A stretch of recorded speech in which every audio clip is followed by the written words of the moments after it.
Pada tanggal 7 Februari 2019, di daerah Mueang, Provinsi Rayong di negara Thailand, telah ditemukan potongan tubuh manusia oleh pekerja penambak udang bernama Ban. Ketika Ban sedang bekerja, ia melihat 2 ekor anjing bernama Ella dan Bakong sedang berebut suatu benda yang diketahui itu adalah tas. Lalu Ban penasaran dan mencoba menghampirinya. Ketika Ban membuka isi tas tersebut, betapa terkejutnya dia. Bagaimana ia tidak terkejut? Yang pertama kali ia lihat adalah 5 jari kaki panjangnya sekitar 20 cm.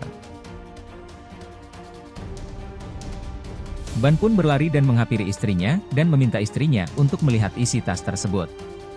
Istrinya pun membuka isi tas itu, sama seperti Ban, istrinya pun terkejut. Lalu kedua pasutri itu berinisiatif untuk mencari potongan tubuh lainnya. Tak lama kemudian mereka menemukan 3 tas hitam besar, dan tercium bau busuk dari dalam ketiga tas itu. Tak berpikir lama, Ban segera melaporkan penemuannya ke kantor polisi. Setelah polisi mendapatkan laporan, Kapten Polisi Letnan Tawat Norsingha, di kantor polisi Muang Rayong, segera datang ke TKP untuk mengecek langsung laporan yang disampaikan oleh Pak Ban. Dan Letnan Tawat Norsingha segera melaporkan kejadian kepada atasannya Letjen Pol Chitirod Bangyang. Dan meneruskan laporan kepada Komandan Polisi Daerah 2, Maijen Pol Chumpon Pumpuang, Komandan Polisi Provinsi Rayong, Kolonel Pol Warawut Carun. Setelah mendapat laporan dari Ban ke kantor, Chon, Inspektur Investigasi 2, Inspektur Kantor Polisi dan petugas di Kantor Polisi 2, Kolonel Pol Damrong Wansung Noen, serta Inspektur Kantor Polisi Muang Rayong bersama pejabat terkait lainnya ikut segera datang memeriksa ke lokasi kejadian. Sesampainya polisi di tempat kejadian, polisi langsung mengecek 3 tas hitam besar yang berisi potongan tubuh manusia. Korban ditemukan dalam keadaan mulut terikat tali, bersama tubuh lainnya, dan dimasukkan ke dalam tas hitam. Dan tas ditinggalkan di hutan dekat Konfederasi Tambak Udang. Tas ditemukan berisi mayat laki-laki. Dalam keadaan tubuh yang dipotong-potong dengan lengan, kaki, badan, dan punggung yang ditato sebagai grafik, pola kranok, dengan kepala belum ditemukan. Polisi memperkirakan korban telah meninggal kurang lebih 4-5 hari. Lalu petugas mencari bagian tubuh yang belum ditemukan. Keesokan harinya, mereka menemukan 2 kaki yang terpisah, diakini potongan 2 kaki itu dibawa oleh anjing yang tersebar di sekitar area tersebut. Petugas mencari barang bukti di sekitar tempat kejadian. Satu-satunya petunjuk yang ditemukan oleh petugas, ada tato di badan dan lengan kanan korban. Polisi pun mendalami temuan itu. Tak butuh waktu lama, potongan tubuh yang ditemukan itu teridentifikasi atas nama Choi Myung Hun, 38 tahun. Warga negara Korea Selatan, yang pernah ditangkap polisi Thailand karena kasus judi online pada tahun 2015.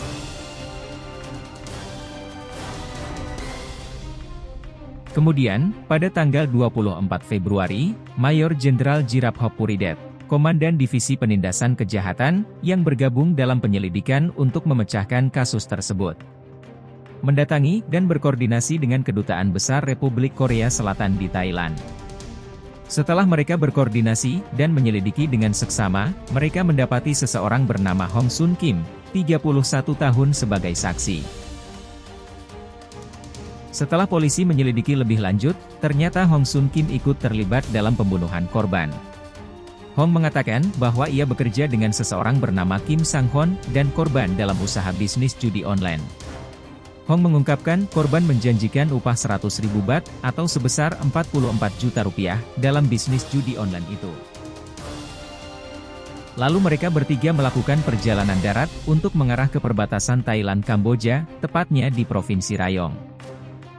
Tanggal 15 Februari, sesampainya di Rayong, mereka berencana untuk menyewa salah satu kamar di lantai 3, di gedung Town Home dengan harga 70.000 baht per bulan.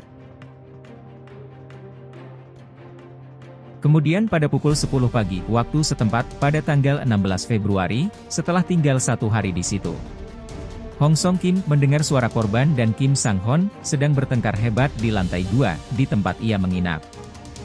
Merasa curiga, lalu Hong Song Kim turun ke lantai 2. Setelah ia sampai ke lantai 2, betapa kagetnya Hong melihat Kim Sang Hon telah menikam dan membunuh korban, sehingga darah berceceran dan keluar dari tubuh korban. Mengetahui Hong telah melihat apa yang dilakukan Kim, lalu Kim mengancam akan membunuh Hong jika ia pergi dan melaporkannya ke polisi. Dengan terpaksa, karena Hong takut, ia terpaksa membantu Kim untuk membereskan mayat korban agar tidak diketahui orang lain. Hong mengungkapkan mereka berdua Hong dan Kim menyeret mayat korban ke kamar mandi di lantai 2. Dan mendiamkan mayat korban tergeletak di situ selama 1 hari, dengan tujuan agar darah dari mayat korban agar cepat kering, kata Hong. Lalu mereka meninggalkan mayat korban di kamar mandi, dan mereka pergi ke tempat karaoke.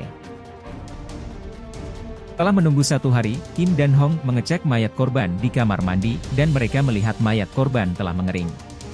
Tak lama kemudian, mereka berdua membawa mayat korban ke kamar mereka, dan menyalakan AC yang paling dingin, dan mendiamkannya selama 3 hari.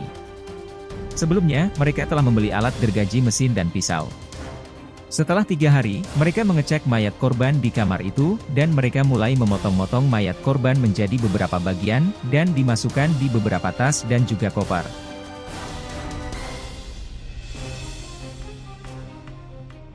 Sebelum membuang mayat korban, Tuan Kim menelpon istrinya yang merupakan warga negara Korea. Dia menelpon ingin meminjam sedan Suzuki Swift milik istrinya untuk membuang tubuh korban bersama, dan lalu, Tuan Kim memasukkan 3 koper hitam ke dalam bagasi mobil sedannya dan membawanya ke hutan lindung Nong Sanom.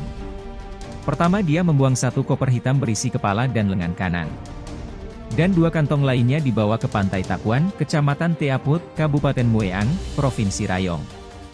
Tetapi saat diinterogasi polisi di mana titik tepatnya, Hong tidak mengingatnya. Dikarenakan saat pembuangan dilakukan pada malam hari. Setelah mendapatkan keterangan dari Hong, polisi dengan cepat mendalami dan menyelidiki apa yang dikatakan Hong. Tak butuh waktu lama, di malam itu juga polisi berhasil menemukan Kim di wilayah Baan Bakat sekitar 80 km di Provinsi Chantaburi, Thailand.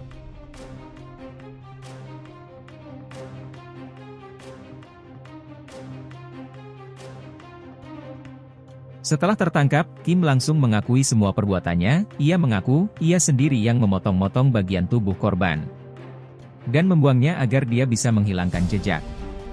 Namun sayang ketika ia hendak kabur ke wilayah Chantaburi, ia keburu tertangkap oleh petugas polisi. Motif Kim membunuh korban yaitu, besaran bayaran yang dibagi antara korban dan Kim yang tidak sesuai.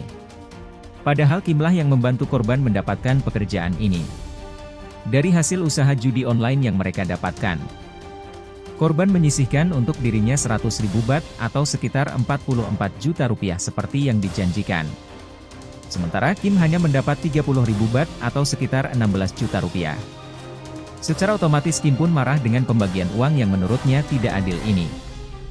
Dan membunuh korban serta memutilasi tubuhnya. Untuk menghilangkan jejak, Kim membuang tubuh korban di suatu tempat dan kabur agar tidak bisa ditangkap, ungkap Kim.